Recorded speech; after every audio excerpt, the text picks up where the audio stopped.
Welcome back to Farm Factor and the Kansas Soybean Update.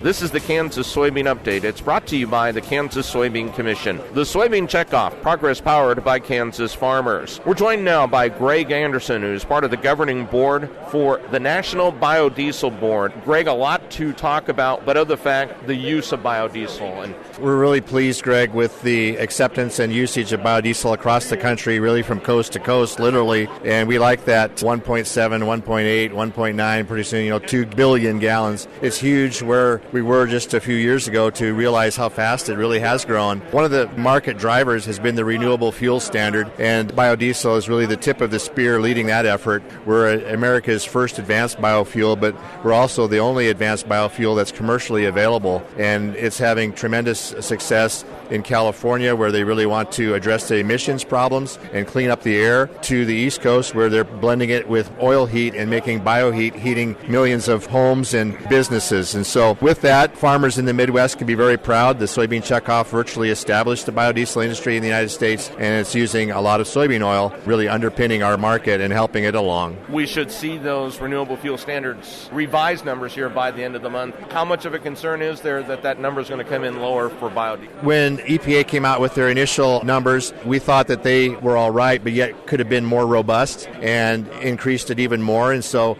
we've worked with EPA, providing them data and credible information showing that we are poised to grow, and here's the research behind it, here's the numbers behind it. We're actually looking for 2 billion gallons for the number for 2016 and 2.3 billion gallons for 2017. We feel that with those numbers, it allows our biodiesel manufacturers, our producers, to have some confidence knowing that they can scale up, increase their production, do the additional hiring that they want to do, providing tens of thousands of good-paying green jobs across the whole country. Something that MBB has always fought is the extension of the biodiesel tax credit, and that's back on the agenda. 4 out of the last 6 years, Congress has allowed it to expire, most recently in December of 2014. So we've gone through the whole year of 2015 without that tax credit. We're confident, though, that it will be reinstated and perhaps even additional year so that we can have some confidence in going forward for those businesses that can rely on that and need that. We feel that that's a very fair, equitable way. Biodiesel is still pretty young as a fuel. Big oil has been subsidized for decades, and so it shows that once we get this in place, we can certainly grow our market even more. That is Greg Anderson, as part of the governing board of the National Biodiesel Board. He's been our guest on the Kansas Soybean Update.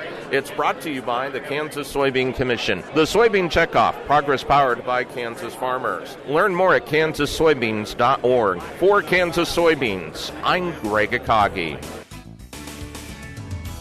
Hope you enjoyed this week's Kansas Soybean Update. Stay tuned as Dwayne visits with Mark Gold about soybeans.